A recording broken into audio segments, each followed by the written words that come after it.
Hey everyone, I hope you're taking it easy and your day has been great thus far. For this video we'll be doing a unboxing and review of the Optimus Prime AMK mini-series model kit released by Yolopark. And this Optimus Prime kit is actually part of the initial Wave 1 release, given that Yolopark have now recently announced a Wave 2 of the mini-series with another 6 Autobots. Which I have mentioned a few times in the previous unboxing and reviews of the Decepticons that I did, particularly Starscream and Soundwave. Anyway, getting straight into it, here I have the front of the packaging for the specific Optimus Prime model kit, with a very nice artwork shot of Prime himself on the front. And unlike the Decepticons, the Autobot boxes do go back into that nice brighter red, yellow, blue, white type of colors. So that is very cool to see. We do have another shot of Prime here on the side as well. That's very nice, and no doubt that'll probably be the same image on his manual, just in flipped on an axis. In terms of the back of the box, so top left has a nice completed image of the completed model kit. And then obviously putting everything together, we're getting used to pretty much that style of build, just putting everything together at the associated pegs and or ball sockets, and we will have some interchangeable hands. The series, we've seen the 3 Decepticons as of this video, so Prime will be the first of the 3 Autobots, followed by Bumblebee and Grimlock in the upcoming weeks. And then after that I need to figure out what I'm going to go through then, but until then I still have a few weeks. Anyway, that's the box side, done and dusted. Time to have a quick look at the manual, a quick look at the tray before I put Prime together, and see what the model can do.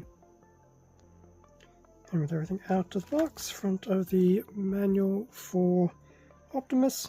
Once again, some very nice artwork there. And then on the back we just have a breakdown of the points of articulation, like we've seen in the previous manuals. And then inside, pretty much the steps on putting Prime together. Definitely not too bad, since he's pretty much a mirror image left and right flip, so that'll be good. Definitely won't be too difficult to put him together, especially if you've done a few of these already. So that was the included manual. As for the actual model kit itself, so there's Prime in his current components within the actual tray itself. Very much sporting his expected colors. Is it completely color accurate? Probably not. But for a basic model kit, you definitely can't complain with the actual paint apps that they have done. So what I'll do here is I will put Prime together, and then we'll do the usual, have a quick look of the actual completed model kit, go through the articulation, which I'm sure will be dubious for certain parts of it. And then I'll probably do a quick comparison with some of the other Decepticon ones, and then what I think of the kit. Okay, with Prime completed, so here's the completed Optimus Prime in all his little glory, and then the extra 2 manipulators with the open hands, pointed fingers, and I've pretty much used the closed fist weapon holding hands for the actual model. These are pretty much stock standard across the entire range, so every one of these figures have pretty much had those. As for Optimus, so here he is from his front profile, top to bottom, side profile, his back, his other side, and if we can, we'll just do a quick 2/3 body shot. So color wise, definitely not too bad, very much easily identifiable as Optimus Prime.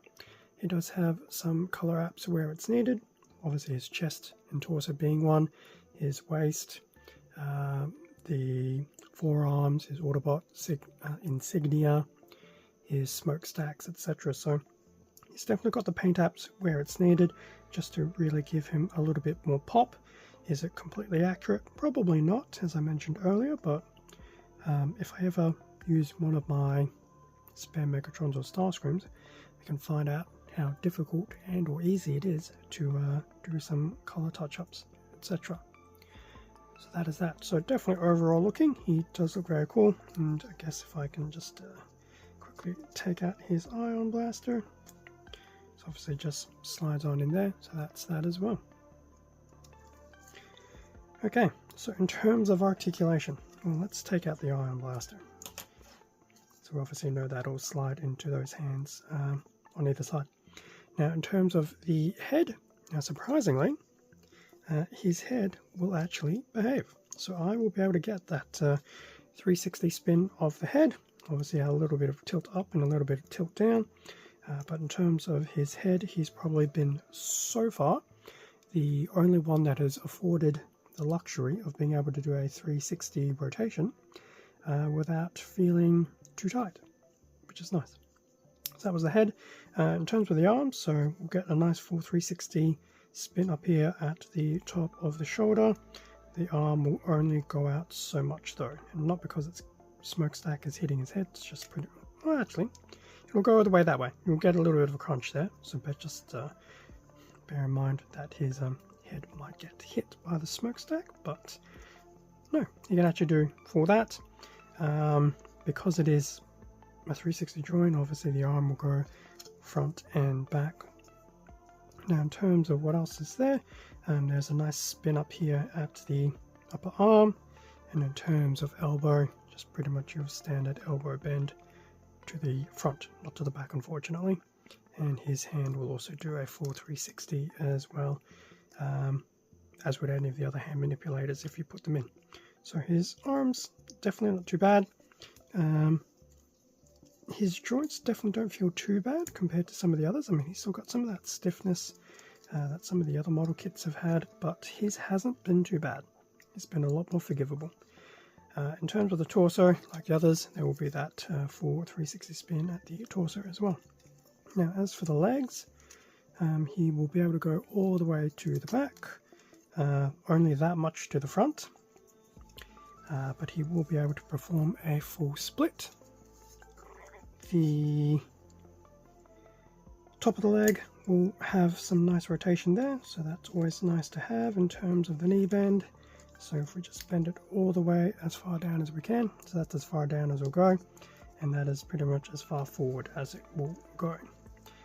Now, as for the feet, the base of the legs and the feet, they do have the ball and socket joint, so pretty much what you would expect out of a ball and socket joint. Now these ones actually aren't too bad. In fact, I've probably got more luck moving them front and back than I do side and side. But in saying that, been a lot easier than the Decepticon ones. Now, even though it's ball and socket, it won't do a full 360 there because we've just got some of the side paneling of the leg in the way. So overall, it's pretty much got the exact same articulation profile as all the previous model kits that we have looked at so far. So that is Optimus and his model kit. Now, compared to some of the other figures, before we go into comparison. So, Optimus with Megatron. So roughly they do appear to be the exact, well, I don't want to say exact same size, but they do appear to be of the same height sizing, which is cool. So that's Prime with Megatron. Now if we do another weird combo, here's Prime with Starscream. Prime looks just a touch taller, but hard to say given I could be holding Starscream slightly lower than Optimus, but those are the two together. And then lastly, against something blue, here we have Optimus against Soundwave. So, it's basically the current collection of my Wave 1 AMK mini series figures. There are still 2 more to go. Now, let's just do that. Okay. Yeah, we'll keep it that way. What do I think about Optimus here? So Optimus, visually, he does look very good. He's got color apps, the basic core color apps where they need it to be, both on the front and the back. So especially looking at his torso, that silver does extend right across the back. It's not just limited to the front, which is very cool. So visually, he does look very cool. for his price point and for his size. So I think that's always a good blessing. The articulation, I mean, it's the same across the wave. There's nothing unique in the articulation compared to the other 3 Decepticons. I think the only positive here so far is that it's been a lot easier to move those joints compared to these 3 here. Probably I've been very lucky. I'll take that. But yes, the articulation is definitely not too bad for its size, and it's just been that extra added benefit that it's actually been a lot more easier to articulate for the model. Obviously, as I've said in some of these previous ones with these other 3 as well, because it's specifically Optimus Prime, I probably would have paid a little bit more to get this specific Prime versus trying to get Prime through the current range of blind boxes, which is okay. So I guess that pretty much comes down on you to whether you just want Prime specifically and don't mind the slightly elevated pricing, assuming you can source one, or you really don't care and don't mind the lottery style with blind boxes. So that's always the running difference between the two, whether you want something definitively or feel lucky or unlucky, depends how it goes. Obviously, with that being said, the blind boxes are a bit cheaper for that. And as I've mentioned in previous videos, the blind boxes do give you the added incentive of there are 2 recolors. I think one is Nemesis and the other one is either Skywarp or Thundercracker. I should really double check while I still have 2 of these left so I can actually go, yes, it is one of those 2 Seekers. I'm leaning towards Skywarp. So obviously that's another pro for going the blind boxes, except they're not high ratio, so yeah, you could end up with a flurry of duplicates of any of these 4, in fact any of the 6, before you even hit some of the recolors. So downside of the blind box as always. And even if you could find an unopened box of the blind boxes, I don't think that's a guarantee that you'd even get all 6. So that's always something to keep in mind. Otherwise, you know, Prime pretty much has the exact same, you know, pros and cons as I've gone through with some of these. But overall, for his price point, his size and everything, the speed of putting it together, it's definitely not too bad at all. Like, it would definitely be nice to have, you know, the very G1-centric look of these little models posed on a shelf or desk or anything, especially given their smaller ratio size. So that's always a good thing. But yeah, I'm quite happy with this version of Prime. It would have been nice to have a Nemesis one, but in this case, 1 Prime is enough. There have been plenty of other Optimus Prime model kits, both within Yolopark and obviously a lot of the other Plamo distributors as well. So I think I can live without a Nemesis. Plus, I do actually have a Nemesis Prime thanks to blockies, so I can probably live with that. So there we go. That is the Optimus Prime AMK Mini Series model kit figure. Very cool. Definitely nice to have these finally open. So there's 4 of the 6 done and dusted. Going to leave the unboxing and review there. I think I've covered everything that I need to without rehashing too much. And obviously the next 2 weeks, as I've mentioned at the beginning of the video, will be Bumblebee and Grimlock. And it will probably be in that exact order of next week will be Bumblebee and the last week will be Grimlock. Anyway, thank you very much for watching this unboxing and review video of this Optimus Prime kit. Feel free to leave a like, comment, subscribe if you enjoyed the content. It does help support the channel and I do appreciate it. There'll be extra content on my Instagram as well as the YouTube community tab. I will admit has slowed down a little bit because I'm still pending a new photo live booth to arrive. Although in saying that, I could probably do some of these in my smaller booth.